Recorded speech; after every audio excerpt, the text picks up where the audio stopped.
Let's get this party started with a celebration of 35 years. My name is John Anderson, and I have the privilege of being the chairman. And on behalf of the full board and the executive director, as well as the amazing staff that we have at VRM, we'd like to welcome you and thank you for joining us today. And as I get ready to at least thank the sponsors, I wanted to invite Seth Benevento up from Service Masters by Benevento. And while he's on his way up, I wanted to just recognize that without Benevento and their family and their commitment, as well as all the other sponsors, these events would be difficult to take place. So we thank you for all the sponsors. They'll be listed up on the screen as we go through the event today. But let me just give Seth a minute to talk.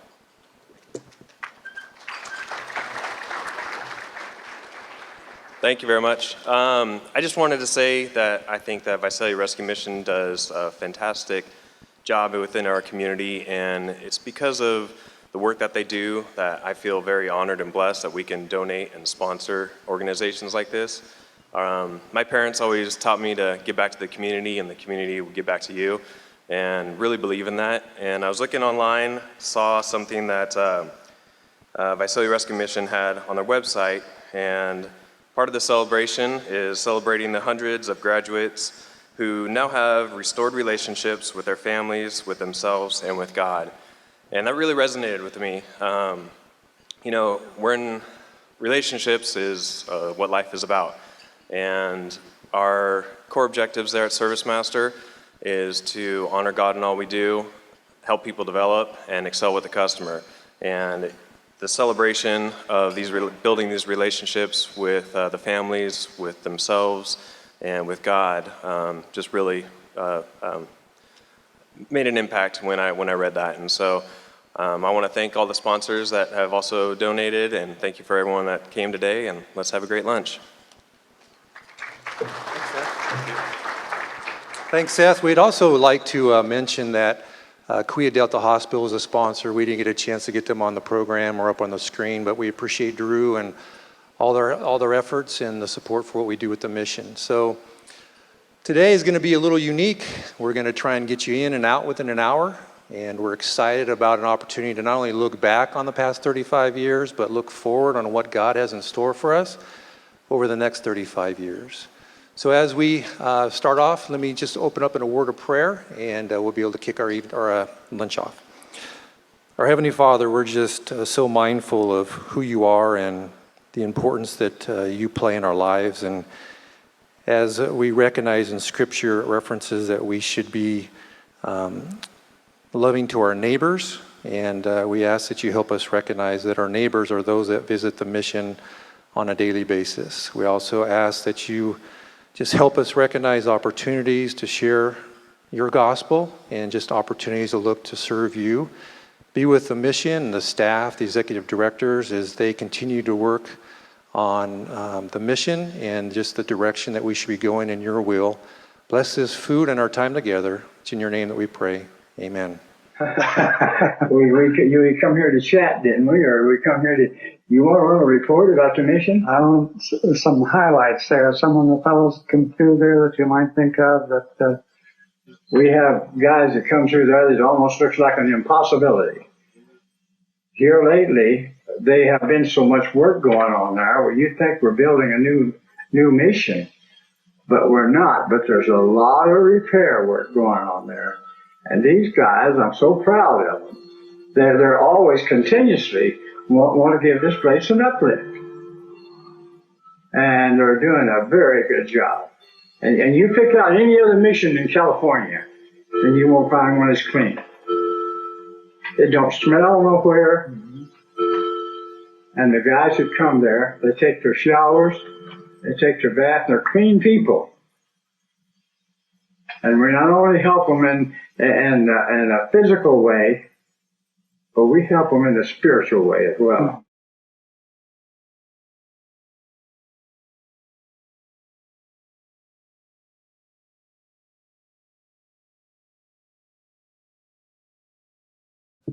Good evening, everybody. My name is Terry Ommen, and it's my pleasure this evening to share a few of my thoughts about the Visalia Rescue Mission. So I appreciate the opportunity to do that, and I'd like to congratulate the mission for their 35th anniversary. That's quite an accomplishment.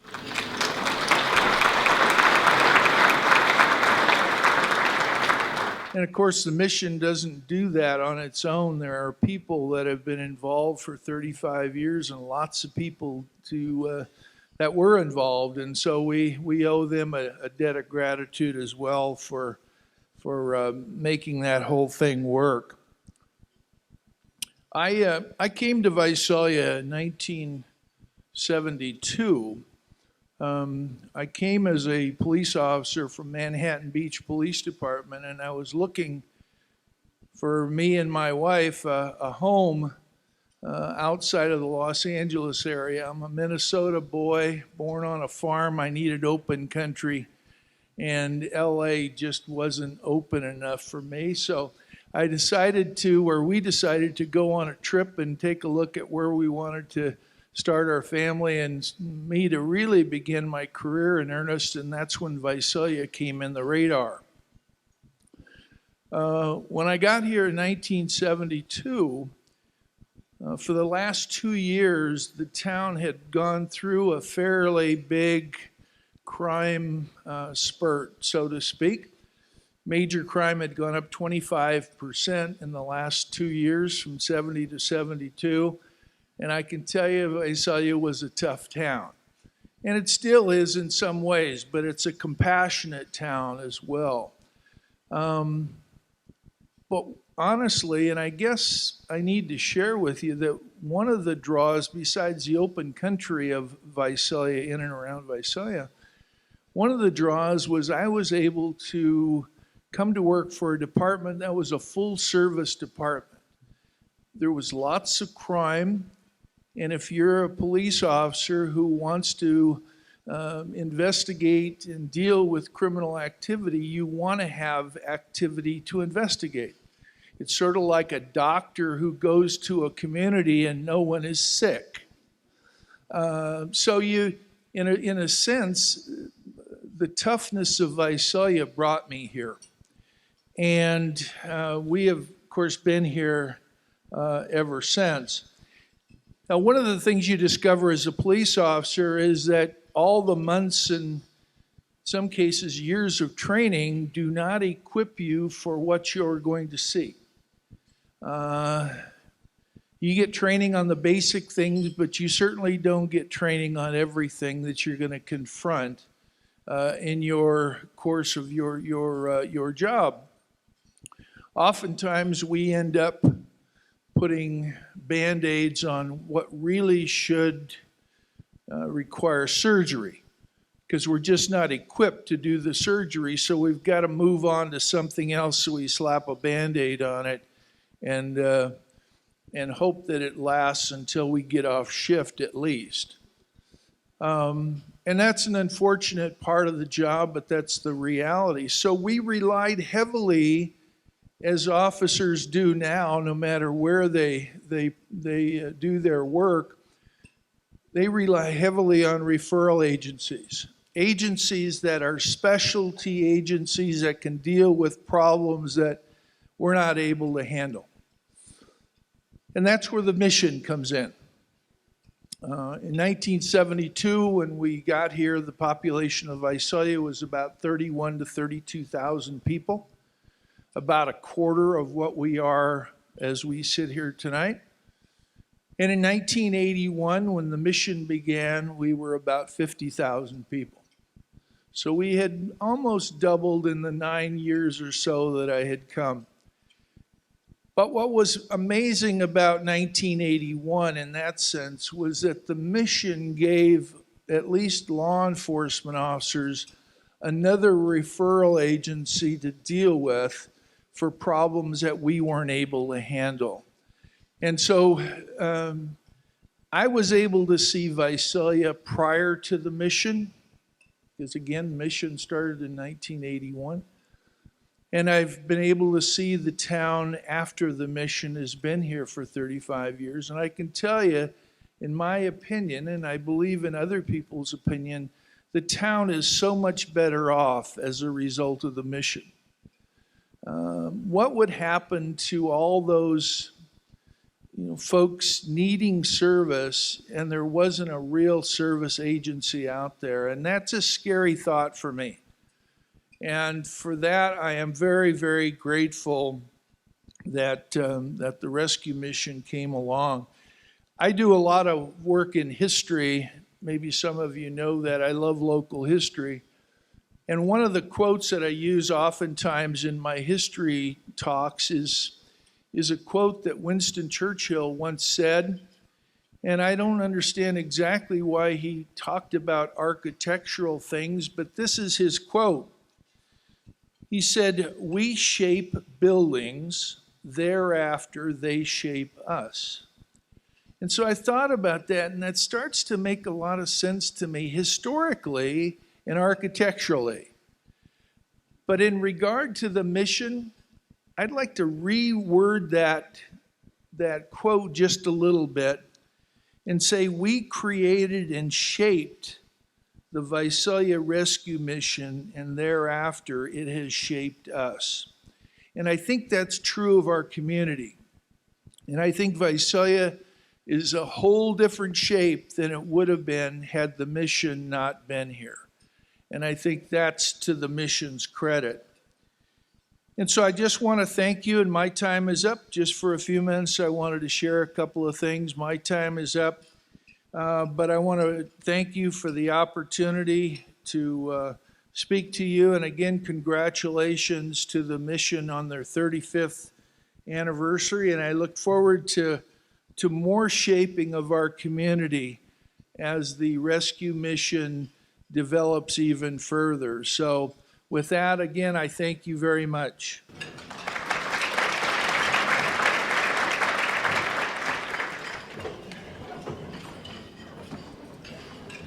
Hello, I'm Mark Condie, and this is my wife, Kathleen. And Kathleen and I moved here to Visalia in 1980 from Fresno to plant a church with a group of friends. And currently, I'm pastoring at Radiant Church, and I'm also serving on the board of directors here at the Rescue Mission. And when we moved here in 1980, we came excited to come from a larger city of Fresno to a small, what really felt like a quaint community. And we were ready with our zeal for Jesus and our love for God to really make a difference here. In our very early years of our church plant, Savior's Community, we had a couple join us named Don and Jenny Osborne. And they moved to us from Fresno, where Don had been the director of the Fresno Rescue Mission.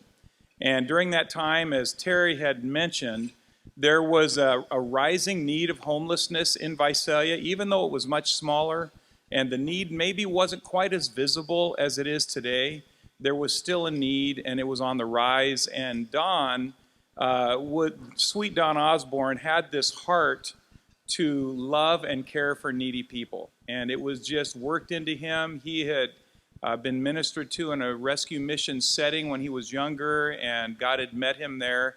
And so he had really given his life and devotion to serving and helping others that were in need. And remembering back to Don's huge heart, at that time in 1981, there were conversations that were being had by several civic leaders as well as church leaders about the needs of homelessness and wondering what to do about it. And if you read some of the newspaper articles, there was quite a bit of discussion going back and forth. Well, Don Osborne got involved in those discussions, and not long after, he was invited to be the first director of the rescue mission as it started off. And the name of the rescue mission at the very beginning here in Visalia was actually the Visalia Good Samaritan Mission.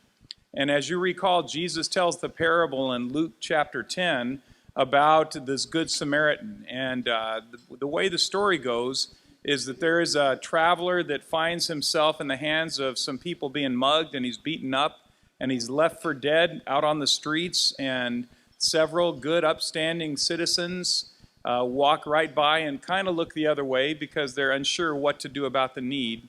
And then along comes this Samaritan, an unlikely person to get involved. And this Samaritan stops and basically loves and cares for this person in need. And Jesus simply takes that story and points to that story and looks to his followers and says, you go and do likewise. Go and model this same kind of care and love. And that kind of charge from Jesus has really shaped the destiny of the rescue mission for these last 35 years, and it's been awesome to see. And Kathleen, maybe you could share some of the memories you have of some of the early days of the mission?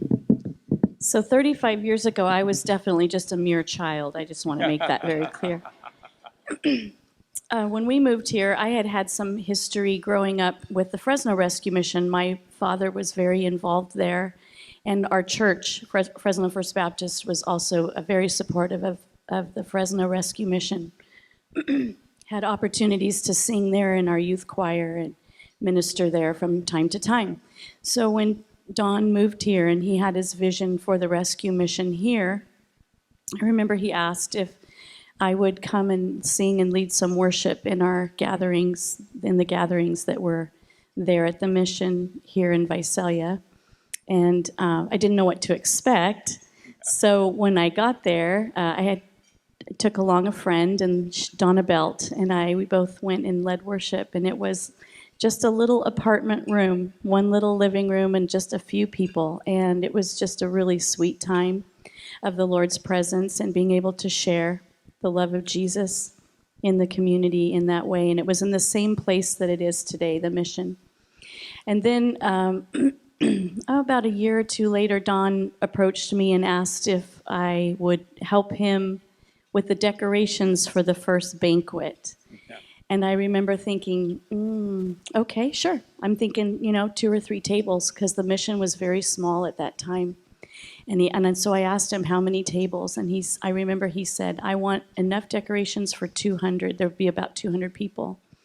And I thought at the time, oh, Don, I don't know if there really will be 200 people there. The mission's pretty small. And so my friend and I sought out to find free decorations, and we found a woodworker who cut wooden pumpkins for us. It was at the same time of year, probably 33 years ago. And we decorated with pumpkins and gourds and whatnot. And there were over 200 people there that first banquet. And I remember thinking how proud I was of Don for his vision and casting the vision in the community, and that people had taken hold of that and brought it in. And I just want to leave you with, we're living in some dark days, and ahead of us are days that can seem bleak, but we have an opportunity to shine very brightly in our community, and the rescue mission is one way to do that. So I just want to thank you for your support and being here, and it is a way that you can personally shine brightly and be a part of adding to that in our community. Thank you.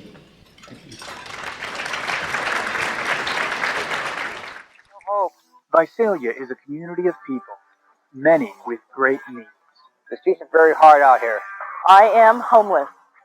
Visalia Rescue Mission is a nonprofit Christian organization that was established to serve the spiritual and physical needs of people in crisis, and to provide hope and restoration through Jesus Christ. This is a Christ-centered place, because we know that without Jesus, that we are hopeless. Visalia Rescue Mission is a non-denominational, interdenominational Christian nonprofit organization with the goal in mind of winning the lost, particularly the homeless and the poor and the disadvantaged, and making sure that we not only feed, clothe, and house them, but we share the gospel of Christ and attempt to disciple them. We want to make sure that they're employed and are able to support their families. We've been doing this now for quite some time, and our residents here at our mission are doing a lot to help the community. Not only do we have a facility for men that houses 45 homeless men, but we also have a facility for families, women and children, men. We have a family center on the corner of Houston and Burke. Well, Chico was really important, really, to moving this from just a shelter and food into a full-fledged rescue mission.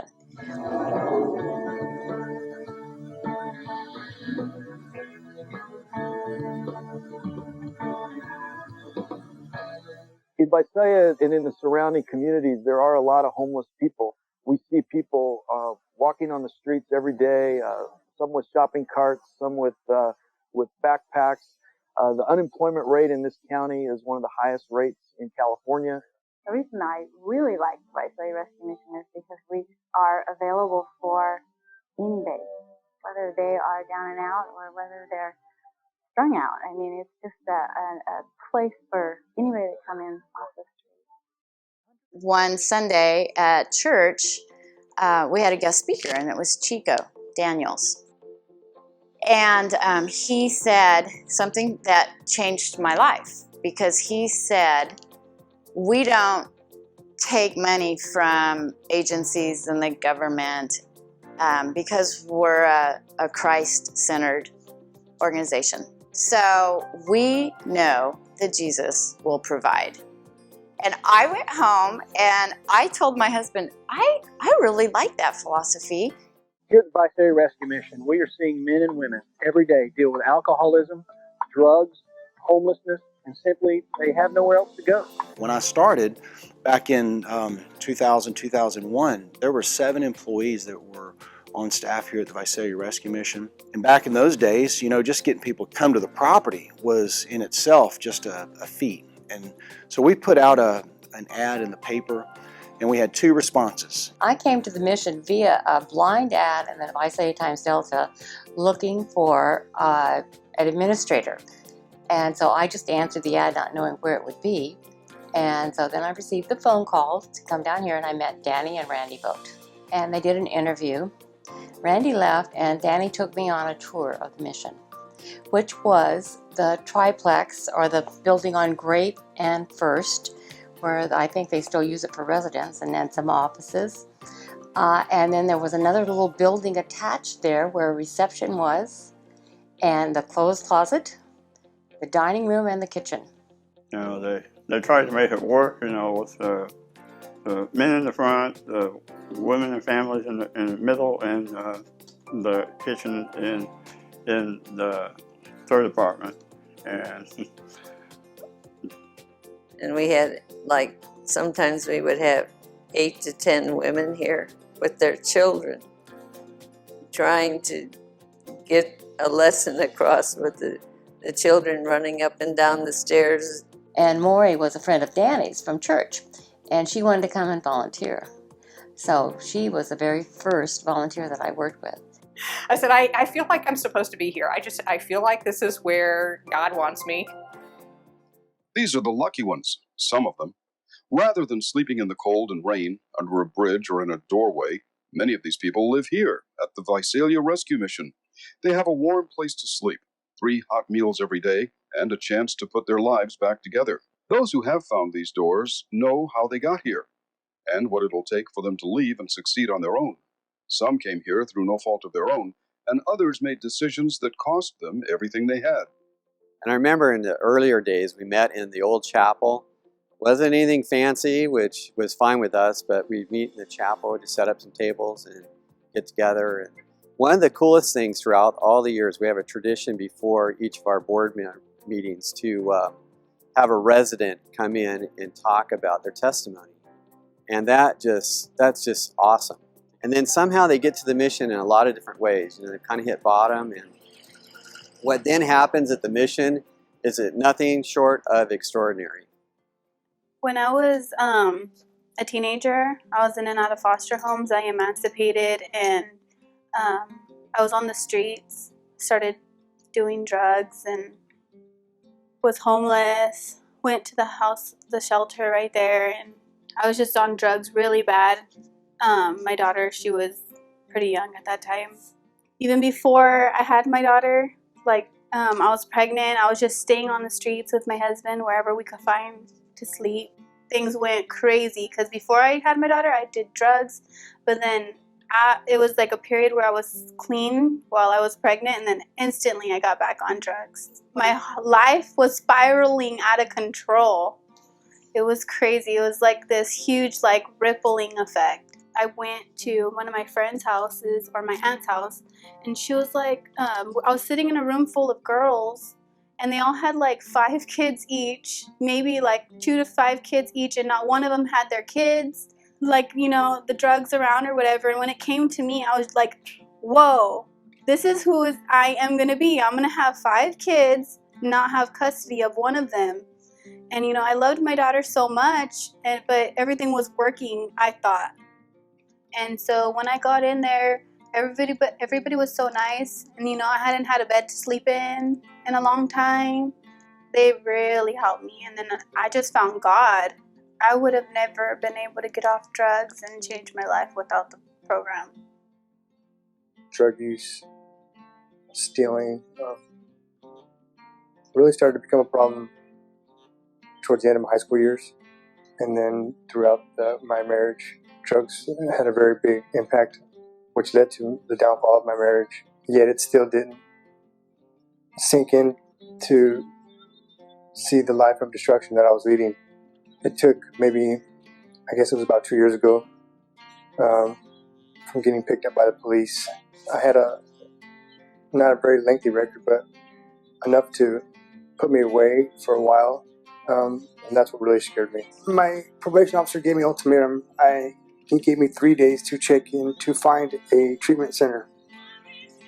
And someone had told me about the Visalia Rescue Mission. I called, and the next day I was in. I try to keep a real close relationship with God. I know that everything that I do is done by Him. Without His help, I'm helpless. My name is Mark Perez, and that video that you just seen was me 7 years ago. I stand before you today feeling and looking better than ever.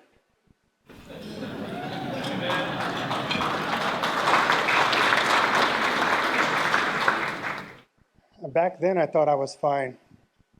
I was going to meetings. I had a very well-paying job, full-time, but that was the extent of my recovery. Unfortunately, I hadn't yet become honest with myself in terms of getting to the root of my problems. It is a mystery as to why I turned into the person who needed recovery. I was raised well with morals, ethics, principles by two hardworking and loving parents who still remain happily married. But yet I was selfish and felt entitled.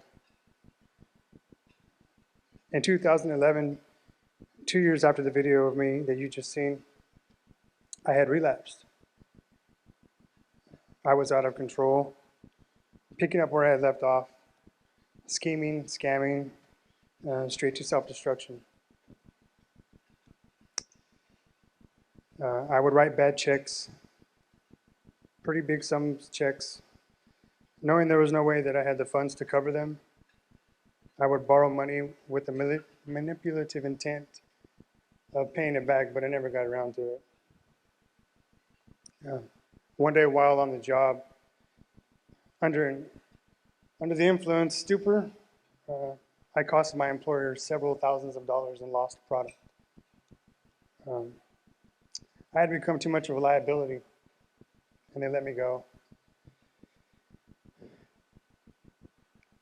After that, I sold most of my material things that I have acquired over the years. Jewelry, golf clubs, baseball cards, etc. It was really bad. And in May of 2013, I came to a crossroads and once again found myself at the door of Visalia Rescue Mission. Now, after all these years, I can honestly say that my motivation the first time around was to get my probation officer off my back. I only knew this time I truly had to make a real and genuine decision not to continue living the way I was. I was only getting older, and I wanted to better myself, be a better person. My daughter deserved a better father, and I didn't want to continue being a disappointment. So this time while in the program, I really took the time to reflect and learn about myself, why I did the things I did. I would think about the people that I had hurt along the way. Most of all, I learned how to develop a relationship with Jesus. I really learned that it was not all about me. I had wasted too much time being selfish and stolen way too much time away from my family. But through all of this, I have become a better person, a better father, a better man. I think of others and how my decisions may affect them, how my decisions can determine the outcome of a situation. Today, I am fulfilled more than ever. The Visalia Rescue Mission has really showed me a better way to live. I define myself not by the zeros at the end of my check, but by the quality within the relationships that I have developed, the company that I keep, and the relationships being rebuilt. Thank you very much.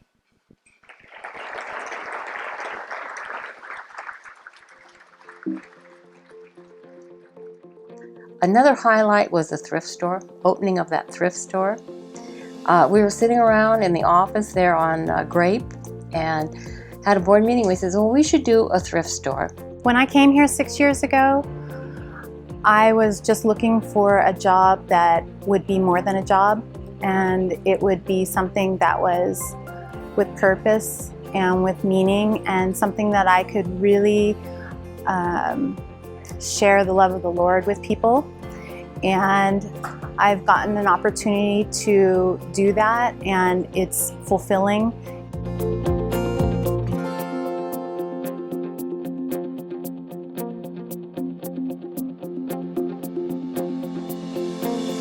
I just get to see it sown into people's lives daily here. We actually end up employing many of the people here in the thrift department, and we're fortunate because we get to pour into their lives every day, and it's a continual process beyond just their program. Where we're sitting right now, this was a dirt lot, but he always told me this was going to be a building, and I just caught the vision. We believe we're all about life change, and we believe that this new property, this new facility will be able to help us communicate that to a hurting community. So thank you for your support. Thank you for all that you've done to make this day a reality. We're really excited. God bless you. As we saw needs, we started to grow appropriately in that way. We renovated the kitchen through the years. We tried to help provide some of the overnight shelter with a little bit more dignity than what we had known back in the earlier years. We got restaurants, and we got people involved in the community, people not feeling homeless while they were here. We tried to provide an environment of need without making people feel like they were needy. And it was our privilege to serve in that way. Not that bigger is better, it's just that we're able to help more people. It's interesting when you only see women once. You have to really give it the best thing that you can give them, because you may never see them again. There are so many just incredible stories, and I would give tours to community members and all the time. And one story that I just always like, walking through the warehouse, the thrift operations portion of it, and just the whole story of the mission. And for some reason, I would always go back to Robin. Hi, my name is Robin, and this is my story. And her story of being homeless and liking being homeless. And she chose that life for 7 years before coming to the mission. And carjacked to make ends meet, and dealt drugs, did drugs, had a terrible existence, being homeless, but enjoyed it. And I think some people just automatically think that everybody that's homeless doesn't want to be that way, and I don't think that that's always true. And so to give them a different perspective on it, that no, it's its own community, and it has its own kind of benefits, and then they come to the mission and they meet the Lord, and that's what changes their heart. I think without Christ in the center of recovery, there's a lack in hope. To be able to pray, to be able to feel His presence, to know that He's there, He loves us, even if nobody else does. I think it gives strength that most men and women don't have. Not everybody here, makes it, But those that do, they go out and live productive lives, What I remember so much about the mission is just seeing life change. I always felt such an honor to be around all these people that just gave their all. They just jumped right in, and the staff and the board of directors and just everybody. It was just, and we were serving these people that some were marginalized, but some would just hit rock bottom. And this place was always a place for hope. A lot of them, when they come in, they don't even know what prayer is, You have to kind of let them build that up for themselves. I never force them to pray, but by and by they do. When I think of my scripture, it was out of 2 Corinthians, and it talked about God comforts us in our troubles so that we can be a comfort to others. And my whole time here was that being a comfort to others. I just love the hope that the mission has, that we all have, but it's right here. And all these people walk by my studio, and I know where they're headed, so it's a good place. We just kind of jumped into this thing, didn't know what we were doing all the time, but you know, the Lord really blessed and had favor on this ministry supernaturally in a way that I've rarely seen in my young 50 years of life and stuff. That was the beginning. And that's when the hand of God reached down and took me. That's when I remembered that Jesus died for my sins. Today we still have men that come to the rescue mission sometimes who are saying to themselves, no, not the mission. But once they settle in, we sure don't hear them saying, no, not a bed and clean sheets. No, not 3 meals a day. No, not clothes and a fresh shower. You see, we at the Visalia Rescue Mission not only meet the needs of the physical man, but we meet the needs of the emotional, psychological, and spiritual part of men.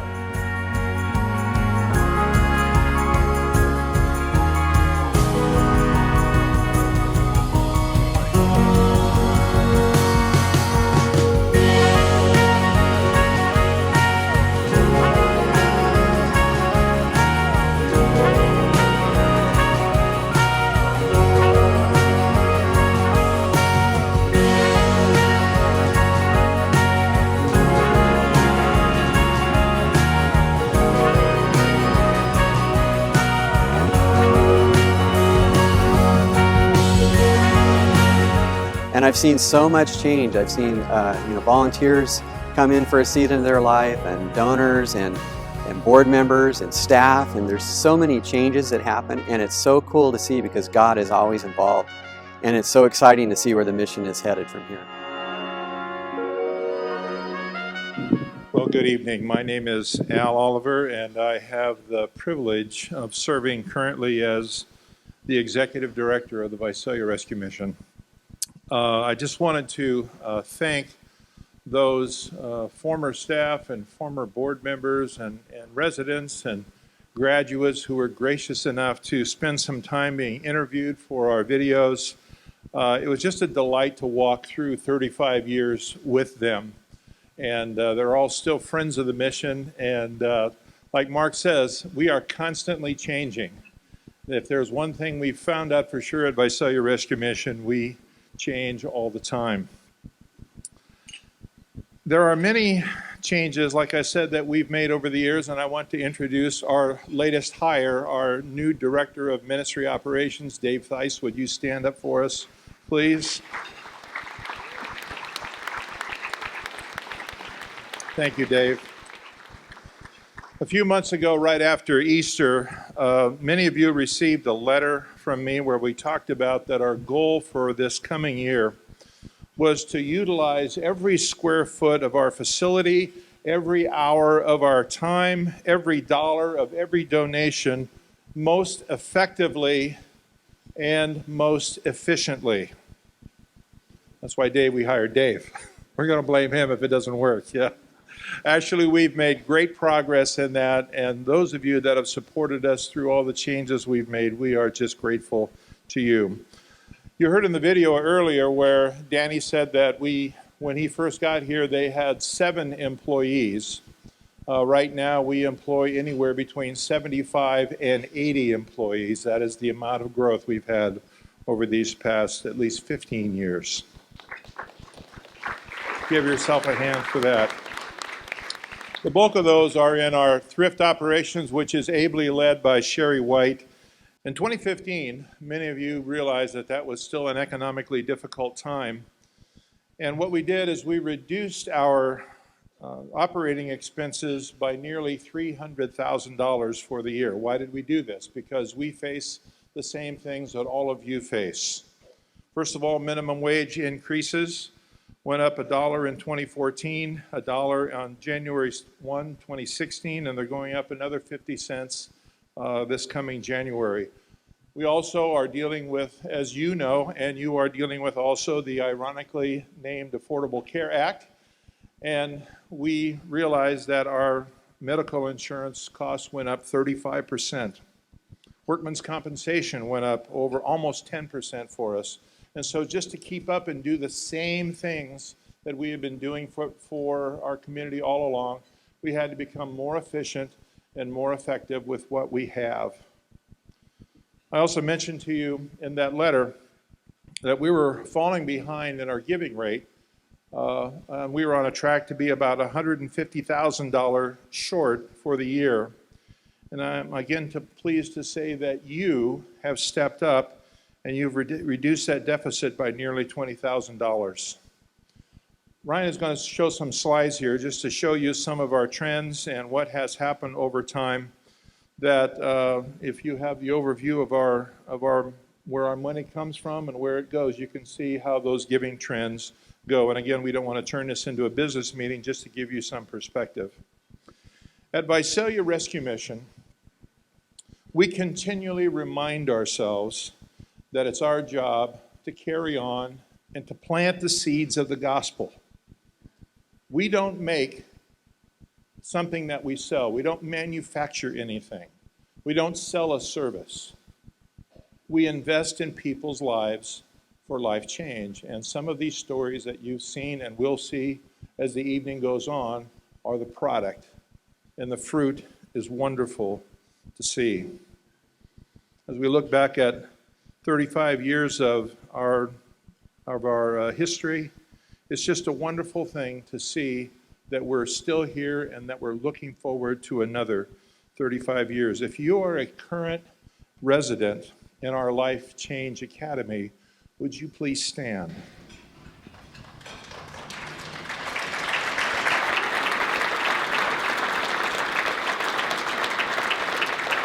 I'd like you to stay standing. And if you are a graduate of our Life Change Academy, would you please stand?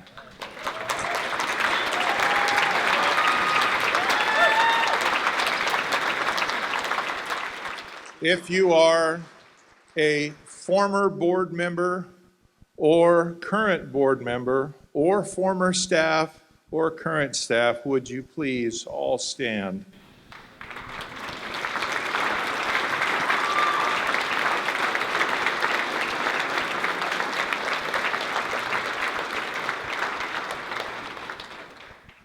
We want to congratulate those of you who have made the courageous step of looking at your lives and saying, there needs to be a change.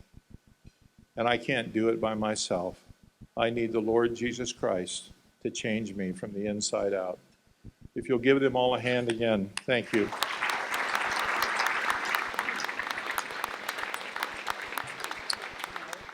As we mentioned before, we are currently, and we haven't, and as long as I've been here, accepted any government funding. And so all of the revenue that we get comes from people just like you. We want to make sure that we keep faith with that and that we are efficient and effective and faithful in every dollar that we receive.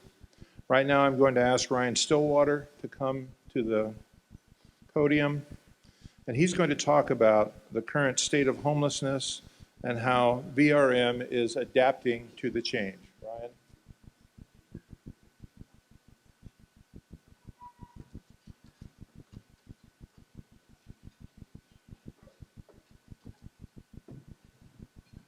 Do I have to start my own applause? It's always awkward walking up in silence. Thank you, thank you. What a great welcome.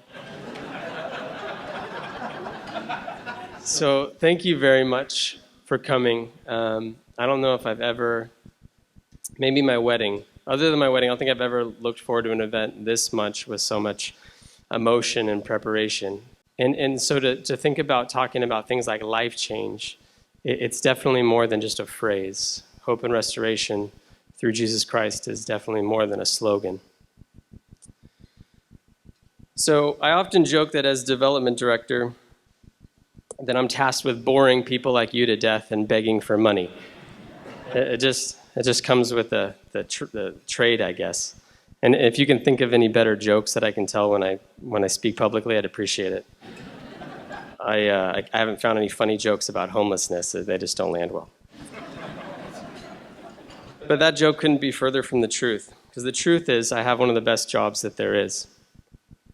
I get to work every day with walking success stories. Many of our graduates, as Sherry said in the video, join our staff, and I often tell them that if it wasn't for you, for your commitment, for your resolve, for your faith, I wouldn't even work here. For the next few minutes, I do want to talk about homelessness. And I don't know about you, but it does seem like maybe we should have solved it by now, right? I mean, I'm only 33, but how long have we been talking about this issue? Someone recently was like, it's white noise. It's like, homelessness, it's still around. And I mean, I hear it all the time, the solution being, if more people would just give more homes, there'd be less homeless. It's like, yes, I see that. I just wish it were that simple.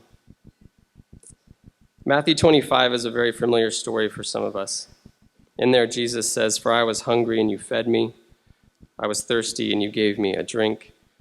I was a stranger and you invited me into your home." Into your home, man. "I was naked and you gave me clothes. I was sick and you cared for me. I was in prison and you visited me."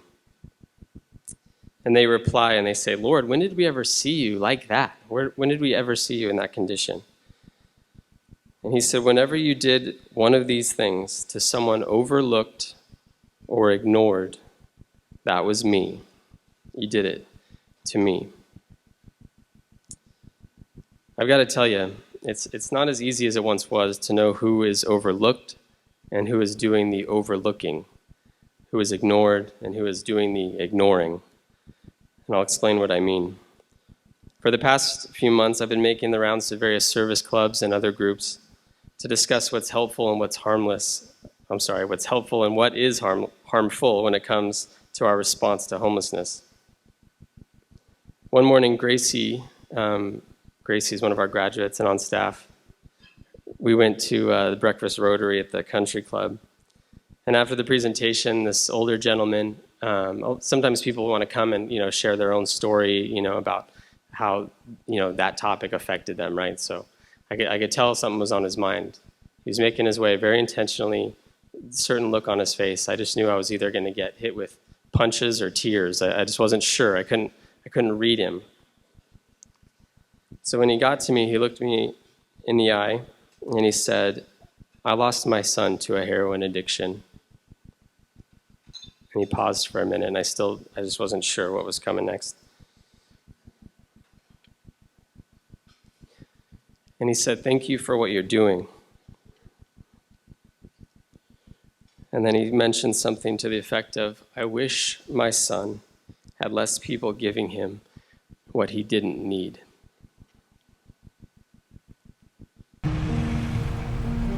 Here's $1. Stay homeless. Oh, I have $1. Stay homeless. Stay homeless. We all want to help, but let's give what's really needed. Learn more right now at helpthathelps.org. Together, we can see lives changed.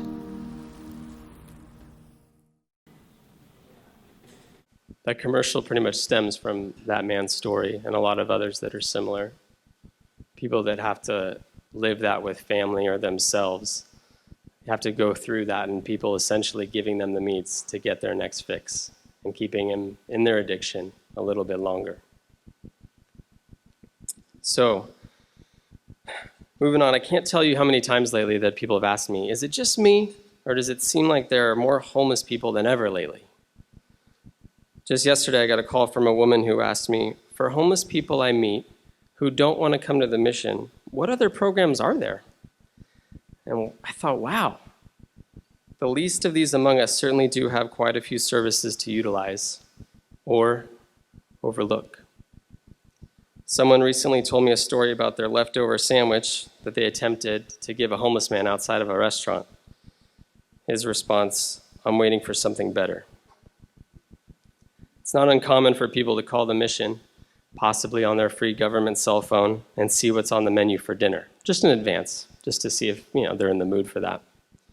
Fugazi has been serving dinner once a week for years, and sometimes we hear people say, "Fugazi's again?" After beginning my time with the mission at Oval Park, I got a crash course in homelessness, drug use, drug sales, and even one situation of severe PTSD with a 25-year-old Army veteran.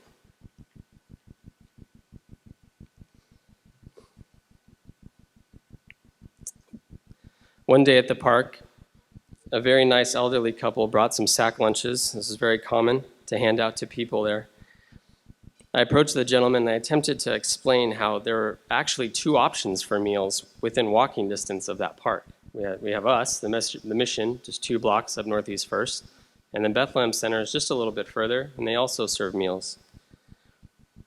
And you see that in all the interviews I've done with our graduates, there's only one common denominator in all the stories, whether it's a 20-year-old, a 60-year-old, listening to their very different stories. The only thing that's the same is when they say, "I had to hit rock bottom." So I took that lesson and I attempted to explain rock bottom to this gentleman. And he listened very patiently, and then he said, "It's not for us to judge, it's for us to give." And I knew what he was referring to, right? That's a pretty common verse. Matthew 7. "Don't judge others and you will not be judged." Oh, okay. Man, just keep doing your thing, I guess. I can't judge you, you can't judge me. To each his own. I thought a lot about that, and then I found another verse. "Stop judging by mere appearances, but instead judge correctly." If that man would have stayed around a little longer after handing out those lunches, he would have seen the recipient of one of those meals put a needle in their arm.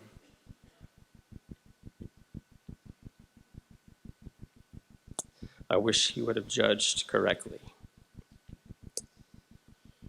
In all fairness, though, I don't really judge correctly either all the time. Many of our success stories don't start out that way. They come broken, they come dirty, rude, and just generally rough around the edges. I judge them often as lost causes. But thanks be to God that He's not leaving me in charge. Thanks be to God who gives life to the dead and calls into being that which does not exist. In a culture where to each his own is king and mind your own business is queen, it's more important than ever to serve the least of these in our community within a healthy context. I can't tell you how many times a man or woman came for a meal and stayed for our program. I've heard a few different times that they would just sit outside our kitchen and see the men and women in the program, and they would say, "I just wanted that so badly." They'd see just the joy and the camaraderie, and they would say, I couldn't remember the last time I felt that. Something so simple as joy. It wasn't theology. It wasn't some big, God moment. It was just a smile. And that will not happen if we take people room service all around town. What is the context that they need to take the next step? We will always serve the least of these in our community for 3 reasons. The first, people are not starving or dying on the streets of Visalia, and we want to keep it that way. I think we all do. Second, in doing so, in serving the way we do, we serve Jesus. And third, it allows all of you to direct needy people to a place to find hope and ultimately whole life restoration.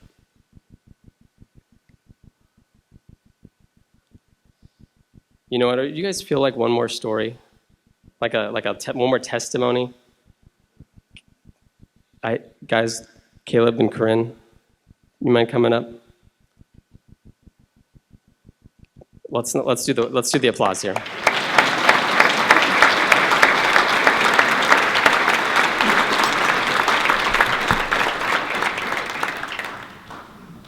Quick backstory. I think shortly after you graduated, right, Caleb, you came to the Oval with me. He was kind of like my bouncer. The first couple of months there, this is not a joke. I'm kind of ashamed. I'd lock the doors after I got to work. I just didn't know what I was doing. So Caleb was a real sense of comfort for me. So I know a little bit about both your stories. And so a little bit short and sweet, a little bit straight to the details. Let's start with you, Caleb. What brought you to the mission? Well, they said they'd let me out of jail if I came to this program. So I said, I'll take the program. And well, I got here and I didn't want to be here. I said, I'm not staying at the rescue mission. So I packed my bags every night for about the first 6 months I was here, but for some reason I just never left. If it wasn't one of the guys or my counselors talking me into staying, it was just something tugging at me to stay. And what it was God. It was God. Like you said, I wanted what I seen the guys ahead of me in the program have. I was like, well, they're happy. How can these people be happy at the rescue mission? And that's why I stayed. And I mean, your background, we don't have time for all of it because you do have some crazy stories. Right. Maybe we could put you on the podcast or something, but you told me you were raised by wolves. Was that an exaggeration or is that true? No, my family was very dysfunctional. Drugs were very prevalent always in my household. My parents divorced and they got back together and then separated. And it was a hard life. By 2005, I'd started going to prison, and I couldn't put together more than about 6 months on the streets until I came here in December of 2012. I'm now employed by the Visalia Rescue Mission. I have a wonderful life. I have hope now. I get to try to give my hope away to these guys that are coming in. God's blessed me with a beautiful fiance. Life is good. Thank you. Hi, my name is Corinne Gonzalez, and I came through the program in 2011. I believe I had an appointment with life. I had an awful childhood, but I just was really rebellious. I was more addicted to the chaos. I got in trouble on Memorial Weekend, and I knew I had an appointment with Miss Becky and Miss Maury at the time, and I went to my car that was impounded. I turned on my phone, and it rang, and it was Miss Becky. And I got in my car, I went there. They thought I was a lost cause instantly. I had to do detox for a very long time. After 7 months, I was asked to leave because I was rebellious. Not because I relapsed, but because I was rebellious. I always was, and I was wild. I didn't take that. If you ever seen That Helps, I took that inconvenience and God and everything that you guys have done, everything that you have give, and everything, and I took it as a challenge. I remembered that I always wanted to go back to school. I remembered that I was strong enough. I went across the street into the homeless shelter. I walked down, I got on the bus. I went to Food Link where I did my internship. There was a gentleman there that gave me a gentleman that came and gave me an on-spot with Subway. I also saw one of the gentlemen here that I used to make a sandwich for almost every week. I don't know where you are. I see one of my professors here, one of my first professors here. I will be graduating this fall with my double major in child development and business.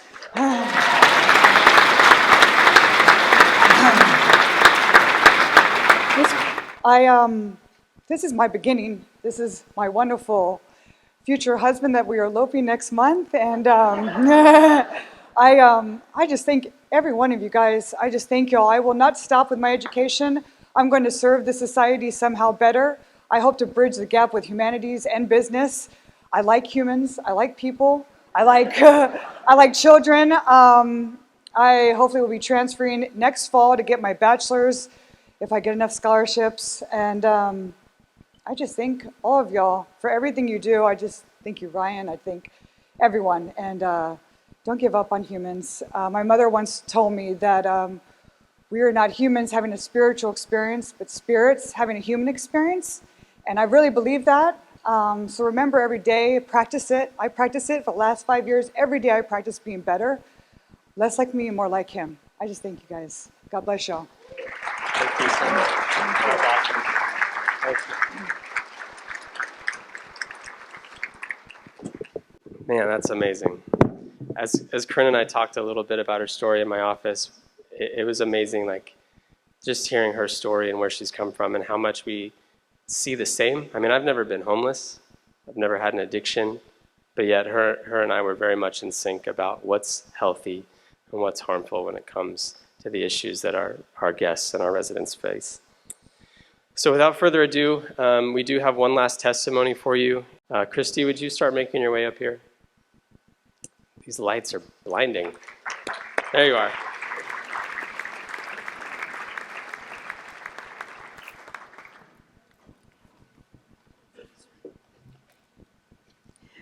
Good evening. My name is Christy King. Thank you for joining us tonight. I cry a lot, so I'm just going to tell you all now. So I wasn't always a store manager at Rescue Treasures. In fact, I graduated from the House of Hope in 2013.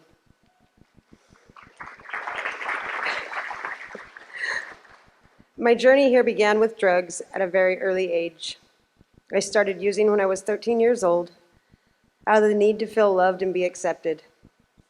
For about 20 years of my life, I thought I found that acceptance in drugs. I had never had a relationship with the Lord, and I really didn't even believe in the Lord, to be honest. I have 3 kids. I used drugs while pregnant with 2 of them, and thankfully they were both born without any problems. However, I didn't use with my daughter, and she was born permanently disabled with many medical problems.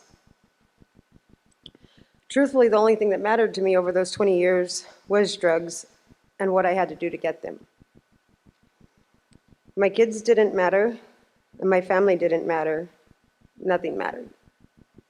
I was a thief, a master manipulator, and a horrible person. I caught my first criminal case not long after my youngest daughter was born. I spent close to the next 10 years in and out of jail.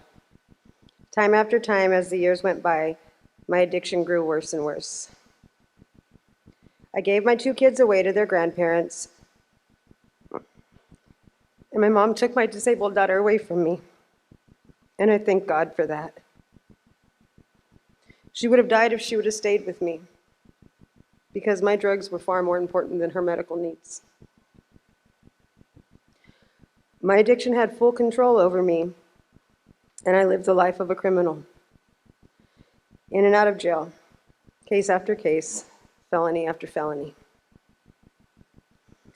In 2006, I was looking at going to prison for 5 years, but the judge gave me the opportunity to go to a program in San Francisco. I went there for 2 years, and I successfully completed the program. Just 13 days later, I found myself in a bar.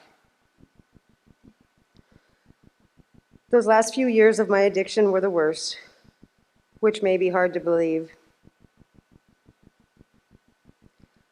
My entire family shut me away, and I fell flat on my face. I reached the point of just giving up.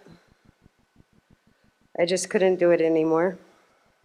I didn't want to try, so I decided that I was destined to be a useless, lying, thieving drug addict.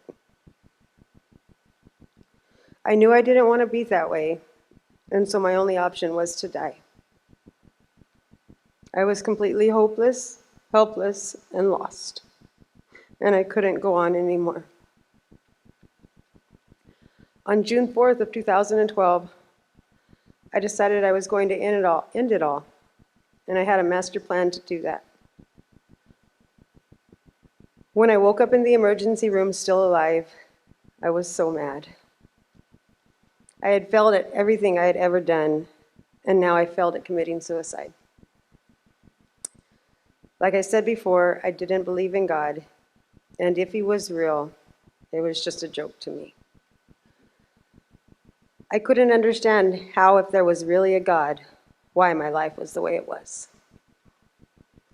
I remember yelling out loud, "Why am I still alive? Just let me die." I didn't know it at the time, but looking back, I did die that day. God showed up and answered my request. I walked into Visalia Rescue Mission on July 12th of 2012, not knowing what to expect, not even knowing anything. I was just super grateful that I had a place to lay my head and food to put in my belly. And within a few days, something started to change.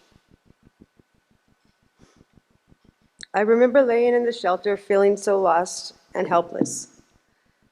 I said, God, if you're really real, I'm done trying to live my life on my own. I give it all control to you.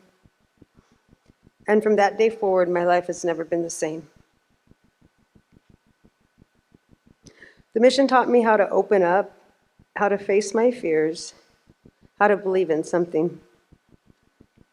The mission helped to show me that God loves me and that there was a plan for me. The mission helped me face some of my deepest, darkest fears, worries, and hurts.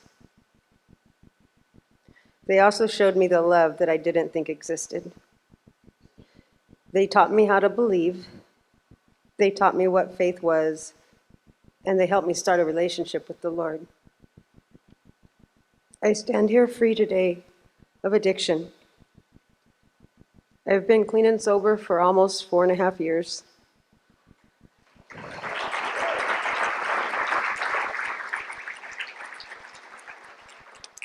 I couldn't get a week clean and sober before. The people at the mission loved me when I couldn't love myself and helped me to learn that God always loved me. Upon graduating the program 3 years ago, the mission hired me at Rescued Treasures. I was so grateful to have the opportunity to have a job, to have something productive to do with myself.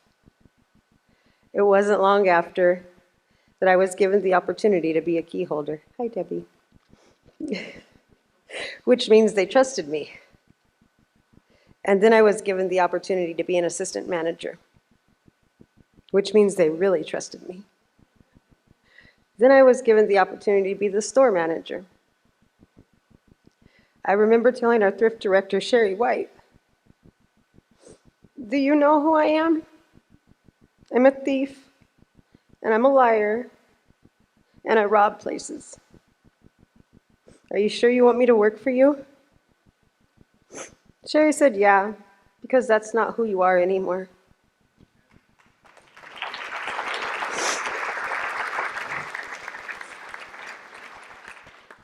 Over these past 4 years, I've learned who I am. I have full custody of my kids back.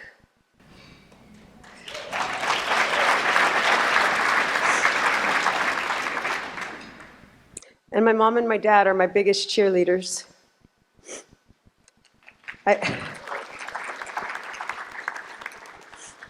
wake up every day with a purpose for my life. I hold my head high and I have confidence because I love the Lord and I know the Lord loves me. God didn't give up on me when I gave up on myself, and I get to go to a job every day and work with people and share that same kind of love with them. I get the opportunity to work with the residents from our Life Change Academy. I get to talk with them, guide them, and show them God's love. The same things I was given the day I walked in the mission store. I love Jesus and I love the rescue mission. And I'm so thankful to be alive. Thank you for your part in giving me this redemption story.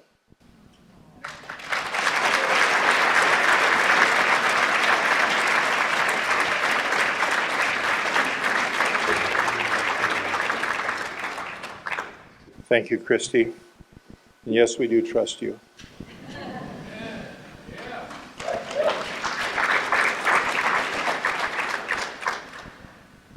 To hear stories like that of restoration, I don't know how it affects you, but it still makes my heart quake when I hear that, about how people who have experienced such grief and such failure have that restored. Sometimes it starts with just a smile. I'm going to share with you now some of the vision that we have for the future. I want to talk to you a little bit about our capital campaign, and it's entitled All Things Made New. And you'll see the graphic over there. Several years ago, the vision of Visalia Rescue Mission was to have facilities. We started with just those small facilities. Now we inhabit, either we own or lease 16 different properties. And like I said, our staff has grown from about 7 or 8 people now to 75 to 80 people. That's quite a responsibility, but it is still a ministry that is fruitful. When we built the community center, and you saw the video of the tilt-up building going up, our leaders then had the foresight to say, you know, we're going to make this thing even bigger, so that we've inhabited the ground floor, but the top floor has been left for a future date. And that's the thing that we're focusing in on now, is we want to turn it into a learning center and an education center, so that we have even more opportunities for people to come through who have lost hope in their life, have regained it again, and to get onto a new path. And so our capital campaign is All Things Made New. We're going to be refreshing our facility. We're going to make it more efficient and effective. There are 2 things that we are asking you to consider prayerfully. Number 1, and I think it's the most important, is that you consider either increasing your monthly donation or starting a monthly donation of $35 per month. For 12 months, with 250 people, that's $420. If we just have 250 people, about the number that are at this dinner tonight, you can see what the amount is. It's $105,000. That can really help us with more classroom space, more counselors, more counseling room, more curriculum, all of the things we need to do to be able to invest in the lives of these people, that they may fully and truly experience hope and restoration through Jesus Christ. We love it when people give us big donations. We think that's wonderful. It helps us a lot. And those of you who have done that, we thank you greatly. And we'd like you to keep on doing it. But the ones we love the most are the little ones. We just got one from today. That's today after our lunch banquet. Christ Lutheran Church gave us some seed money today to start the 2nd floor of $20,000.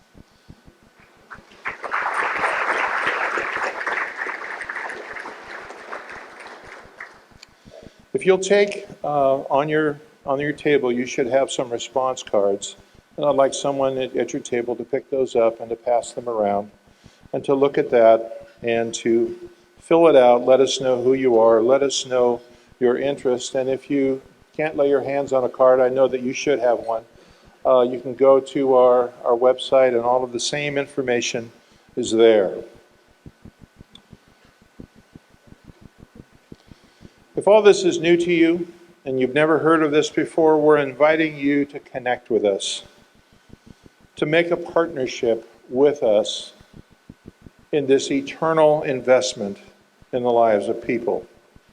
People like Omar, Mark, Christy, Caleb, Corinne.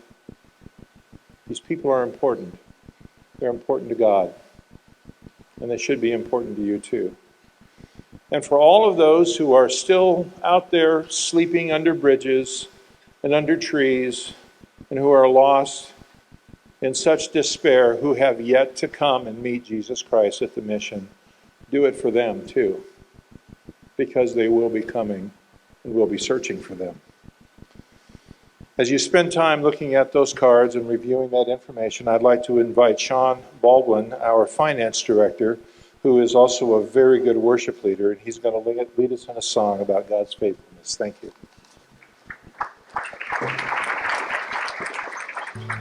So bless the Lord, oh my soul, oh my soul, worship his holy name, sing like never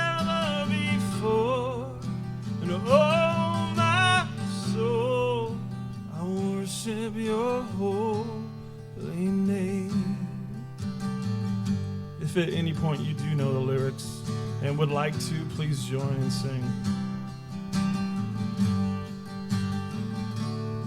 Bless the Lord.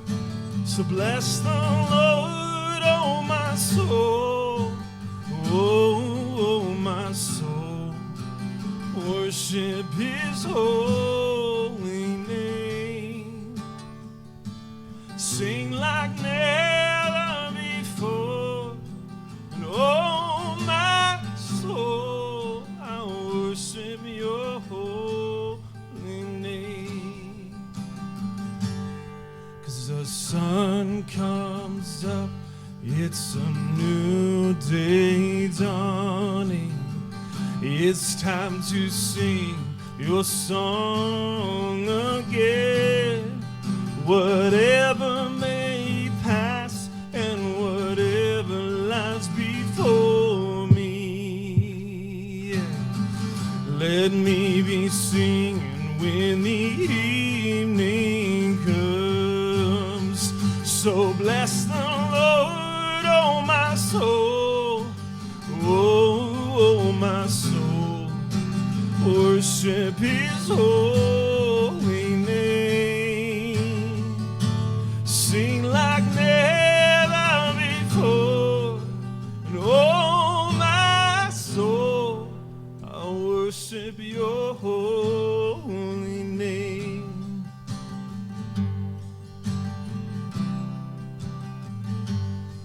'Cause You're rich in love and You're slow to anger. Your name is great and Your heart is kind. For all Your goodness I will keep on singing. 10,000 reasons for my soul to find. So bless the Lord, oh my soul, oh my soul. Worship His holy name. Sing like never before. And oh my soul, I worship Your holy name. Yes, I will worship Your holy name. I will worship Your holy name.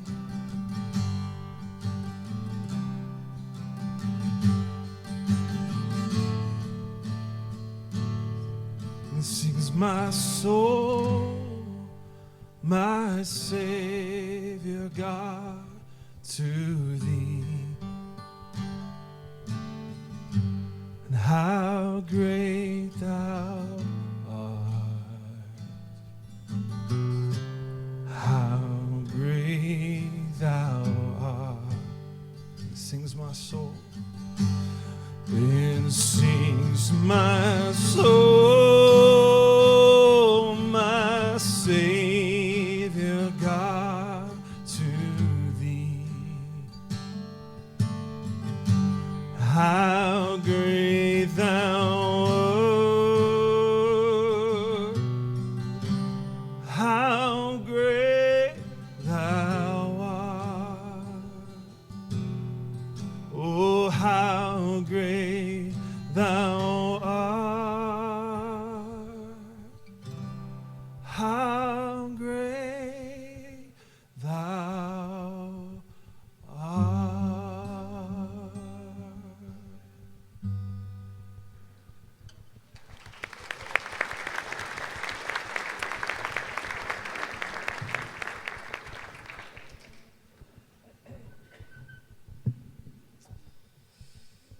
Man, well, this is the end of tonight. Thank you so much for coming.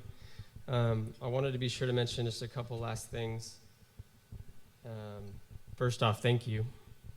Thank you for 35 years.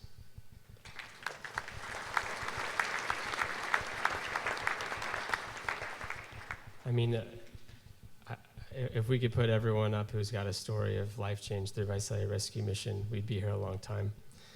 So again, thank you. Couple quick mentions. The commercial that you saw, that little 30-second thing, was done by Forrest Cavalli with Cavalli Creative.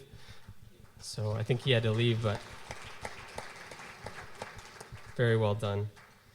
And then the mugs that are on your table, they're on the back tables, the front table. That's our gift to you, as it was gifted to us by Idea Printing and Graphics. So their gift to us, our gift to you. So take that home. Yes, thank you, Idea. I think you're still here. Take that home as a reminder of all things that can be made new with your help. And lastly, we're going to, leadership staff from the rescue mission and board members, if you have any questions, if you have any feedback, if you have just anything you want to say, we're going to make ourselves available up here for you tonight. And so take advantage. We want to connect with you. So again, thank you so much. Have a great night.